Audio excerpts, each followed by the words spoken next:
Alright guys, time for a sob story. In all reality and seriousness, this is a buddy of mine. He brings me lots of cars. Started as a home improvement client actually back in the day when I was doing such things, and now he brings me all of his I quit doing the home improvement. He brings me all of his automobiles now. He's the one that we did the power steering cooler on the Cadillac Escalade. Anyway, I got to put brakes all the way around this little Saab 9.3 turbo deal. He wants me, he's actually getting ready to give it to his mother. Just wanted to do a few things to it. Clear the headlights and seal this one. It's gathering moisture inside, but we need to get those clear. Brakes all the way around it, turn the rotors, blah blah blah, and all that good stuff. I think he said it's also got a slow leak on the right rear, or driver's rear rather, not right rear, driver's rear. Anyway, yeah, that's what we're going to be doing. We're going to be getting this little Saab ready to go to his mama. What a good son, man. That's a pretty good deal there. Your son give you a convertible Saab just because you're mama. Awesome deal. Anyway, let's get to it. Get this thing stripped of its wheels. Alright guys, I'm a little bit of a conundrum here.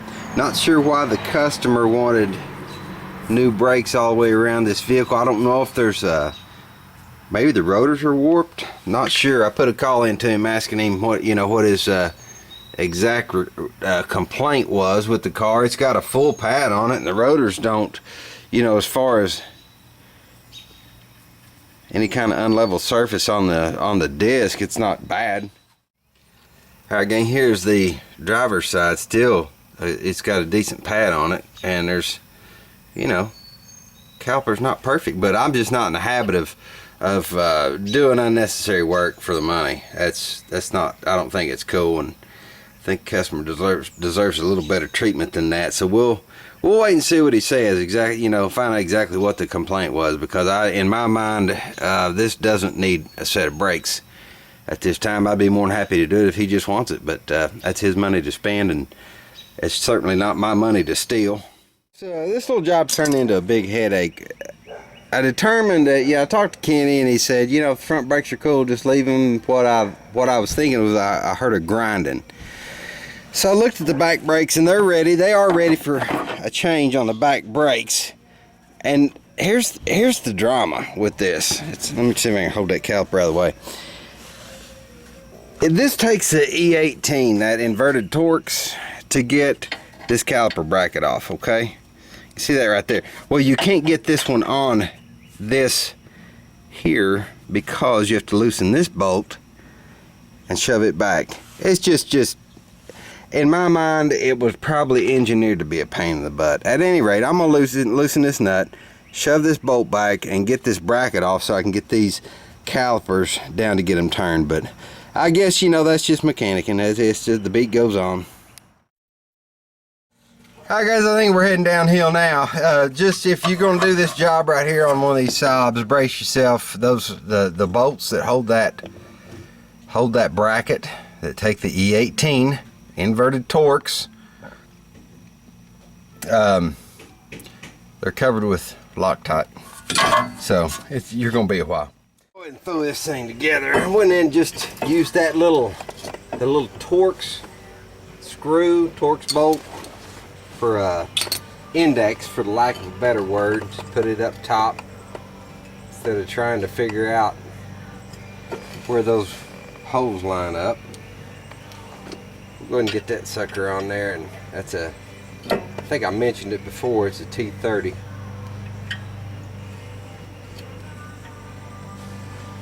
Alright. Yeah, I went to, a little candid moment, I went to the doctor the other day. They measured my blood pressure, and they said that I've been having these dizzy spells. And they said that my blood pressure was low. I've always been like 120/80 for years and years and years. Okay, so my blood pressure's bottomed out. And they said, well, maybe we've just got you over medicated on the, I've got a lot of pain in my joints. Is degenerative disc disease is what they call it. Anyway, they think I'm over medicated on that, so they said, well, just to be sure, we're going to send you for some blood work, so on and so forth. And then they say my cholesterol is like through the roof. I don't get all that. I don't even know exactly what high cholesterol is, to be honest with you. I just know that they say that if you eat too many eggs, you eat too much biscuits and gravy or whatever like that, that it's it makes your cholesterol go up, whatever. Anyway, with this whole cholesterol thing, I don't get that, because my grandfather lived to be like 75, and he never had a health problem at all until he was 72. He hunted and fished all of his life, ate biscuits and gravy and country ham and all this good stuff, and lived a really good, productive life until he was in his 70s.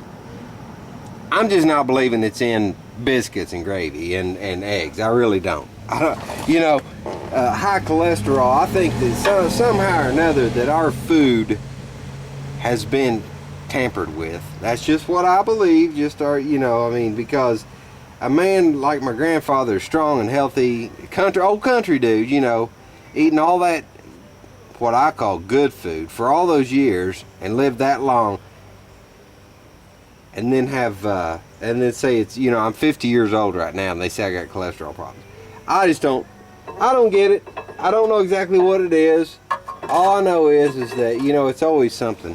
Always something, Probably, I think it's because we've had these food with all the preservatives and stuff. That's what I think. Anyway, that's enough with the candid moment there about my personal life. I just, I don't agree with all that stuff. Anyway, we've got the rotor on. The rotors were fried. They were beyond turnable limits when I took them in there. So anyway, I cleaned the cosmoline off the mating surface, where the brake pads go. And I'm gonna go ahead and you can see look at how much anti-seize they put on that. Those are tough to get out. Tough. Anyway, let's put this thing back together here, and we'll see what we can do. I'm running the caliper bracket bolts in, the ones with all of the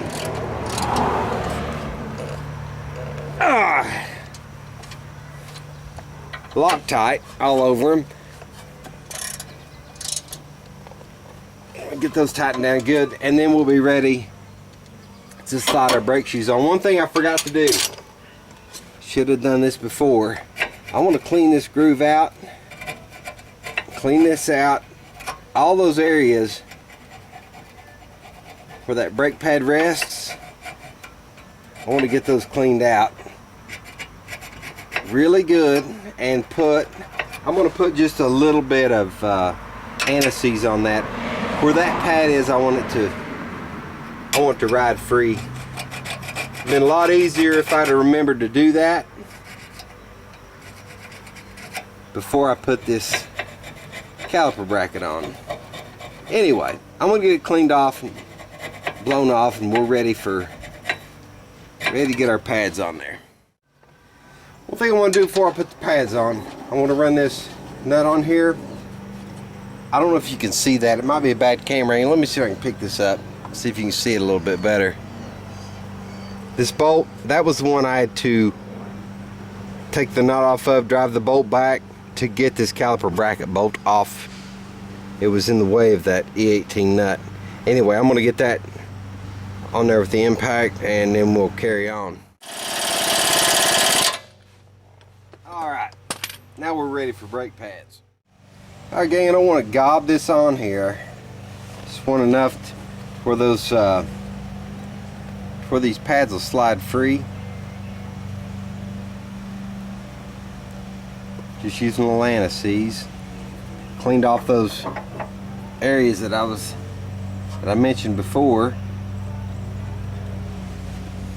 Just want a good, I don't know, I'm just kind of, when it comes to customer satisfaction, I don't want it to last for a week. I want the customer satisfaction to bring me more jobs. So that's just a little, you know, a little something that doesn't take but just a few seconds to do.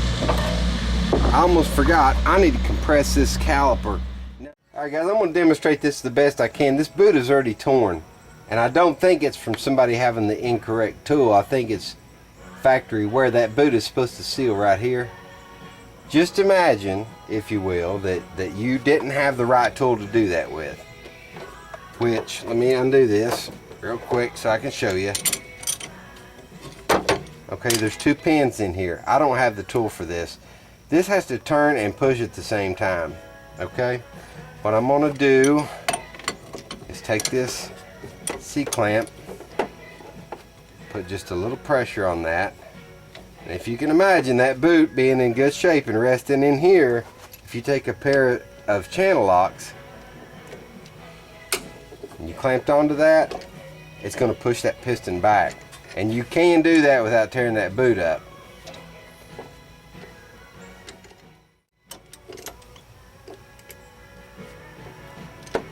I don't think that's why that boot's torn to begin with. I don't think anybody's ever been here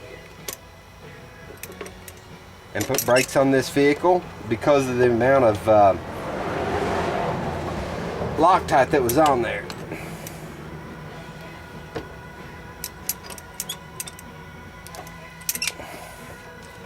Just keep tightening and turning.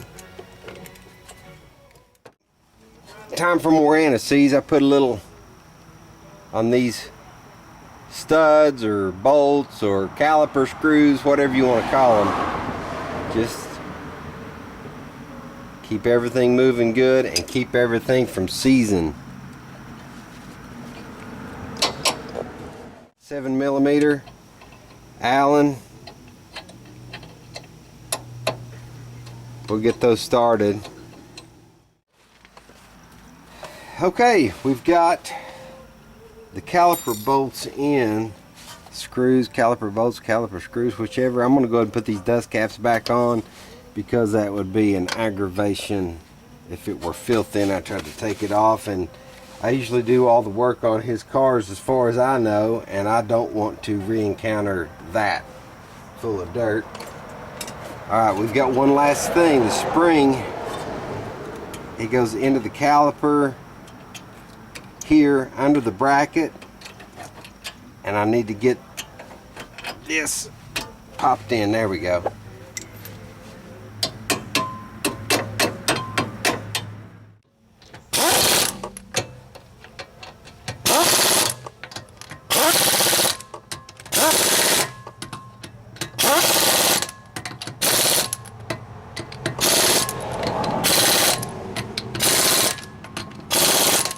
I got this gun where it's set where it runs these lug nuts in about 95 to 100 foot-pounds, but I'd just like to double check with a torque wrench. We'll do that in just a second.